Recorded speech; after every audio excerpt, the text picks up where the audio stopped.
Break के बाद आपका स्वागत है। बड़ी खबर चरखी दादरी से। चरखी दादरी में आग में खाक हुई किसानों की मेहनत। आग लगने से 8 से 10 एकड़ गेहूं की फसल जलकर खाक। रामवास गांव में बिजली विभाग की बड़ी लापरवाही। बिजली की तार टूटने से गेहूं की फसल जलकर राख हुई। 3 किसानों की करीब 8 से 10 एकड़ गेहूं की फसल खराब हो गई। दमकल विभाग की गाड़ियों ने आग पर काबू पाया, लेकिन ये बड़ी लापरवाही देखने को मिली और अक्सर ऐसी लापरवाही देखने को मिलती है। एक तरफ बारिश से किसान परेशान है। बारिश की वजह से किसानों को भारी नुकसान झेलना पड़ा है, न सिर्फ खेतों में खड़ी फसल को बल्कि मंडियों में पड़ी फसल को भी।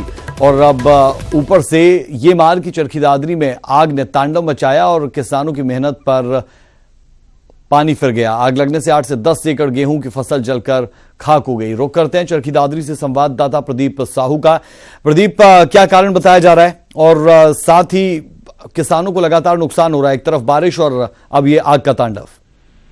बिल्कुल राज, ये दादरी जिले के रामवास गांव का ये मामला है। रात को बिजली का जो तार है वो टूटने से, शॉर्ट सर्किट होने से गेहूं की जो फसल है उसमें आग लगी और करीब 10 एकड़, कई किसानों की 10 एकड़ जो गेहूं की खड़ी फसल थी वो जलकर राख हो गई। हालांकि किसानों का ये कहना है कि इस जो खेतों के ऊपर से जो बिजली की जो लाइन जा रही है, इस मामले को लेकर बिजली विभाग को भी उन्होंने लिखित में दिया गया था। बावजूद इसके इस तरह की जो घटनाएं हुई हैं, हालांकि 2 दिन पहले भी जिस तरह मौसम खराब हुआ है और बारिश भी है, उसके कारण भी किसानों को नुकसान है। और अब जैसे कि बिजली की तार टूटने से ही गेहूं की फसल है जो जलकर राख हुई है, इससे किसानों को भारी नुकसान हुआ। बेहद शुक्रिया इस तमाम जानकारी के लिए। तो बिजली की तार टूटने से गेहूं की फसल जलकर राख हुई और आप देख सकते हैं ये तस्वीरें जो डरा देने वाली, और उन किसानों का सोचिए जिनकी 8 से 10 एकड़ गेहूं की फसल जलकर खाक हो गई।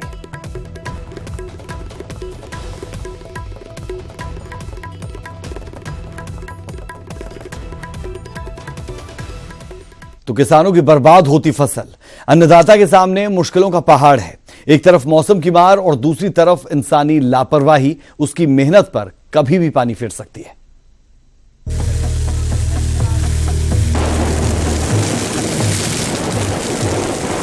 किसानों को कुदरत का सितम झेलना पड़ा। करनाल में गूलर रोड पर गेहूं की खड़ी फसल में आग लग गई और 6 एकड़ फसल जलकर राख हो गई। यही नहीं, 18 एकड़ गेहूं के पाने भी आग में जलकर खाक हो गए। आग लगने का कारण शॉर्ट सर्किट बताया जा रहा है। आंधी तूफान चलने के कारण छोटी सी चिंगारी आग की लपटों में तब्दील हो गई और देखते ही देखते पूरी फसल तबाह हो गई।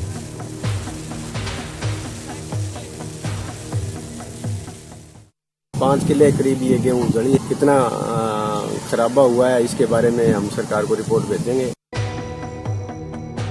उधर गोहाना की अनाज मंडी में बारिश ने प्रशासन की पोल खोल दी है। खुले में पड़ा हजारों क्विंटल गेहूं भीग गया। किसानों का सोना पानी हो गया और अधिकारी किसी भी तरह के नुकसान से इनकार कर रहे हैं। इससे गेहूं में कोई लंबा चौड़ा नुकसान नहीं है, ना को मॉइस्चर 1 घंटे 2 घंटे वो उसको डाउन आ जाएगा। अंबाला में अनाज मंडी में किसानों का सोना खुले में पड़ा है, जो कभी भी मौसम की बेरुखी की भेंट चढ़ सकता है। हवाला ये दिया जा रहा है कि गेहूं की नमी को सुखाने के लिए खुले में डाला जा रहा है, मगर बारिश आने पर किसानों की सारी मेहनत पर पानी फिर सकता है।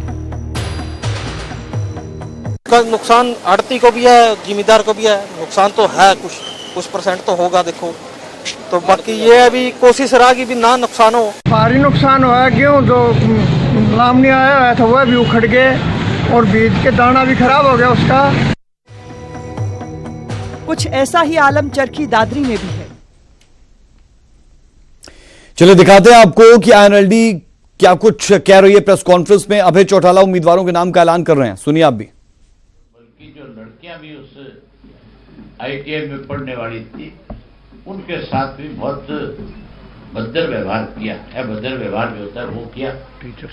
टीचर्स को भी उन्होंने प्रिंसिपल के रूम में जाकर के प्रिंसिपल को और प्रिंसिपल के साथ जो इंस्ट्रक्टर वहां थे उन सबको भी पीटने का काम किया। इसकी हम कड़े शब्दों में निंदा करते हैं और आपके माध्यम से इस चीज की मांग करते हैं कि जिन लोगों ने आदेश दिए उनके खिलाफ भी, जिन लोगों ने जाकर के इस किस्म से लाठियां बरसाई, उन सब लोगों के खिलाफ सरकार को तुरंत कार्रवाई करनी चाहिए। उन लोगों को सस्पेंड करना चाहिए, उनके खिलाफ मुकदमे दर्ज करने चाहिए और इसके लिए मुख्यमंत्री को, क्योंकि मुख्यमंत्री का अपना विधानसभा क्षेत्र है, उसकी अपनी डिस्ट्रिक्ट है, उसको मुख्यमंत्री को भी इस बात के लिए खेद प्रकट करनी चाहिए, माफी मांगनी चाहिए। उसके साथ साथ ये जो बेमौसमी बारिश पिछले 2 दिन से चल रही है, जो तूफान आंधी आ रहे हैं, उससे जहां कई जगह पे ओलावृष्टि हुई है, उससे फसलों को भारी नुकसान हुआ है।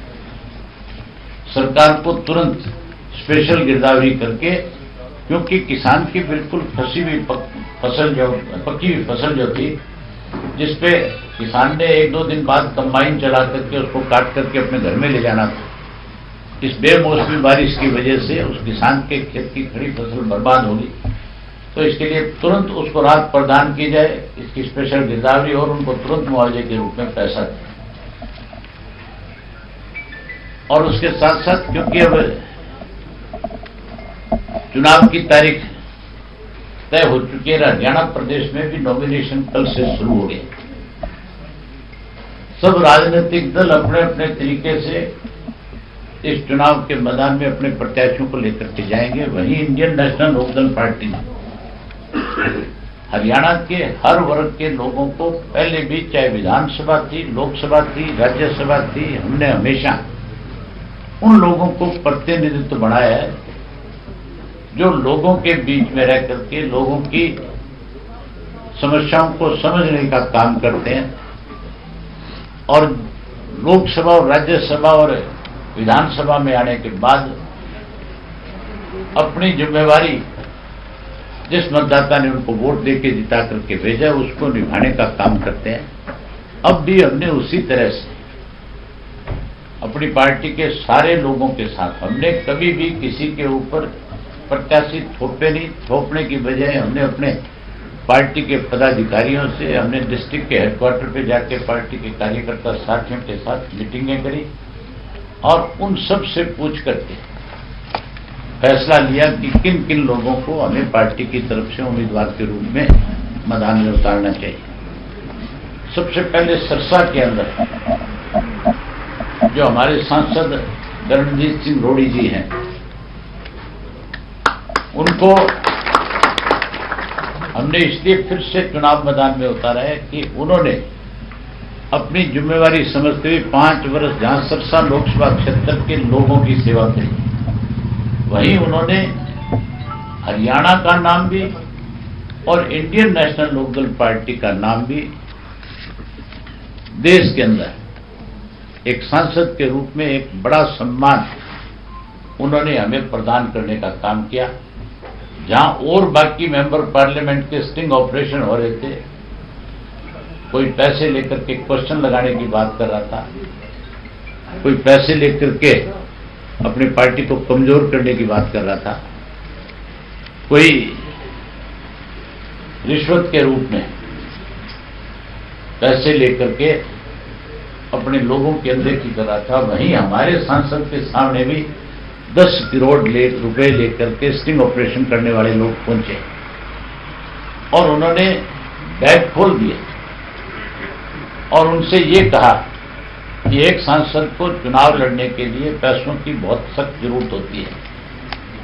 हम आपके लिए पैसे लेकर के आए हैं, लेकिन हम आपसे इन पैसों की एवज के अंदर लोकसभा में 2 क्वेश्चन लगवाना चाहते हैं। हमारे सांसद महोदय ने हम इस बात के लिए ना केवल उनको बधाई देते हैं, बल्कि पूरी पार्टी उनकी इस बात के लिए ऋणी है कि उन्होंने पार्टी का नाम देश के अंदर बड़ा किया। उन्होंने तो उन पैसों को ठुकराया और ये बात कही कि मैं गरीब आदमी जरूर हूं, लेकिन मैं अपना ईमान नहीं बेच सकता। मेरा काम जो है, मेरे पार्टी के जो साथी हैं, कार्यकर्ता हैं, पार्टी के जिन लोगों के साथ मेरा बैठना उठना है, मेरा महीने का मुश्किल से 2-2.5 लाख रुपए का खर्चा है, वो मुझे पार्टी के साथी अपनी जेब से दे करके मेरा काम चला देते हैं, मेरा इससे काम चल जाता है। इसके लिए हमने फिर से पार्टी के कार्यकर्ताओं से भी राय करी, पार्टी के नेताओं से भी राय करी, सबका एक ही मत था कि हमें फिर से सरदार रणजीत सिंह रोड़ी को सरसा से पार्टी का प्रत्याशी बनाना है। जहां हमने सरसा से उनको अपना पार्टी का प्रत्याशी बनाया, वहीं अम्बाड़ा की जो सीट है, अम्बाड़ा से भी हमने पार्टी के साधारण कार्यकर्ता को अपना उम्मीदवार बनाने का काम किया है। हमारा जो डिप्टी मेयर रहे यमुनानगर के पूर्व में रामपाल वाल्मीकि जो पहले 4 बार पार्षद रह चुके हैं, 1 बार वाइस चेयरमैन रह चुके हैं, 1 बार डिप्टी मेयर रह चुके हैं। हमने उनको अपनी पार्टी का प्रत्याशी बनाया है। सब वाल्मीकि हमने अम्बाड़ा के साथियों से भी विचार विमर्श किया, अम्बाड़ा के साथ साथ यमुनानगर के सब साथियों से विचार विमर्श किया, पंचकुला के सारे साथियों से विचार विमर्श किया। हमने जहां पंचकुला के हमारे जिला के अध्यक्ष और उनकी पूरी टीम प्रदीप जी से सारी बातें करी, वहीं अम्बाड़ा के शिषपाल झंडेली जी हमारे जो प्रधान है उनसे सारे वहां के हल्का के अध्यक्ष उनसे भी बात करी। अम्बाड़ा के अपने यमुनानगर के जिला के अध्यक्ष और दूसरे जो साथी उन सबसे विचार विमर्श के बाद ये फैसला लिया कि रामपाल वाल्मीकि को यहां से अपना प्रत्याशी बना करके चुनाव मैदान में लाया जाए। वहीं उसके साथ साथ करनाल जो लोकसभा क्षेत्र है, उस करनाल लोकसभा क्षेत्र से भी पार्टी के सारे साथियों से हमने विचार विमर्श करके फैसला लिया। हमारे पार्टी के असंध विधानसभा क्षेत्र के हल्का के अध्यक्ष हैं, उनके फादर फ्रीडम फाइटर रहे हैं और चौधरी देवीलाल के साथ उन्होंने राजनीतिक तौर पे जहां सक्रिय होकर के पार्टी और संगठन को मजबूत किया, वहीं सामाजिक व्यक्ति के रूप में भी उनका एक बहुत बड़ा नाम है। और खुद जो है धर्मवीर पाड़ा जी जो हमारे प्रत्याशी हैं, वो स्वयं भी समाज सेवी भी हैं, स्वयं समाज सेवी हैं। और उसके साथ साथ उन्होंने संगठन को मजबूत बनाने में पार्टी की तरफ से जो जिम्मेवारी उनको दी गई है, उस जिम्मेवारी को उन्होंने हमेशा बेखूबी ढंग से निभाने का काम किया। पाडा गांव है, धर्मवीर नाम है उनका।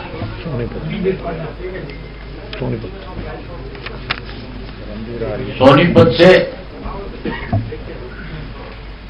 समाज सेवी भी है और हमारी पार्टी के डिस्ट्रिक्ट के कार्यकारी प्रधान है, युवा साथी है और हमेशा उन्होंने पार्टी के संगठन को मजबूत करने में जिम्मेवारी निभाई है। सारे सोनीपत के साथियों से हमने विचार विमर्श के बाद फैसला लिया कि श्री सुरेंद्र छिकारा जी जो है उनको हमने अपनी पार्टी का प्रत्याशी बनाया।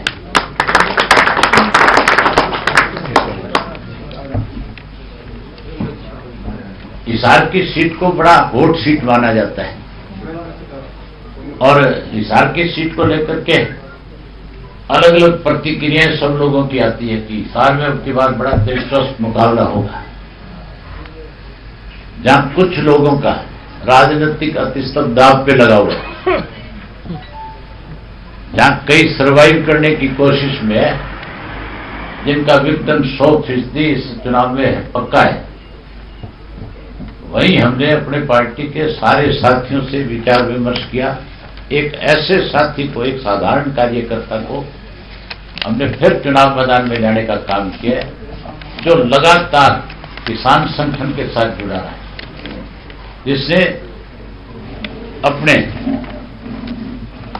पढ़ाई के जीवन से राजनीति शुरू करके किसान संगठन में काम किया और किसान की कोई भी दिक्कत आई, चाहे उसकी फसल को लेकर के आई, चाहे उसके जमीन के मुआवजे को लेकर के आई, चाहे कोई फसल खराब होने की वजह से, ओलावृष्टि से, कोई सूखा पड़ने से किसान को धरना देना पड़ा उसके लिए, और चाहे किसान के ऊपर सरकार ने कम भाव देकर के लूटने की कोशिश करी उस वक्त में, और उसके साथ साथ पूरे प्रदेश भर के अंदर जाट आरक्षण आंदोलन जब चल रहा था तो बड़ी सक्रिय भूमिका निभाने वाले हमारी पार्टी के पुराने साथी हैं सुरेश कोथ गांव है उनका,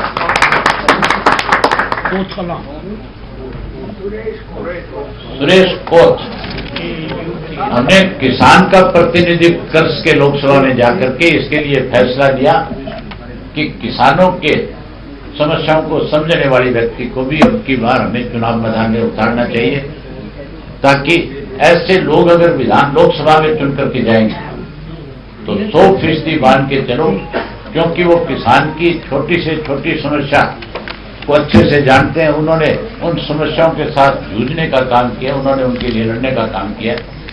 इसके लिए सब हिसाब के साथ ही आज हमारे यहाँ आए हुए हैं। पहले भी हमने डिस्ट्रिक्ट हेडक्वार्टर में जाके चर्चा करी है और सबकी एक ही राय बनी कि इन्हीं को उम्मीदवार बनाया जाए, ताकि किसानों का भी प्रतिनिधित्व लोकसभा में हो।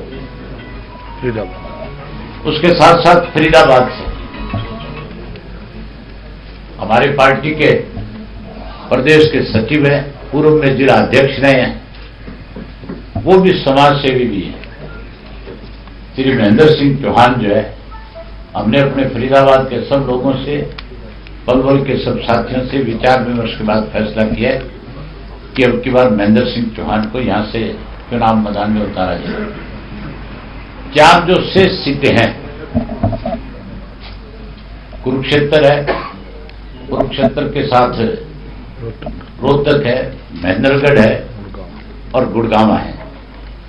इन चारों सीटों के ऊपर हम एक बार फिर परसों चौटाला साहब से मिलेंगे और मिलकर के उनसे फिर दोबारा चर्चा करनी चाहिए और दोबारा चर्चा करके अशोक अरोड़ा जी, रामपाल माजरा जी की जिम्मेवारी लगाएंगे कि दोनों जाकर के उनसे मिलेंगे और ये उनसे दोबारा विचार विमर्श करके परसों के दिन उन चारों सीटों की घोषणा भी एक साथ करने का काम करें।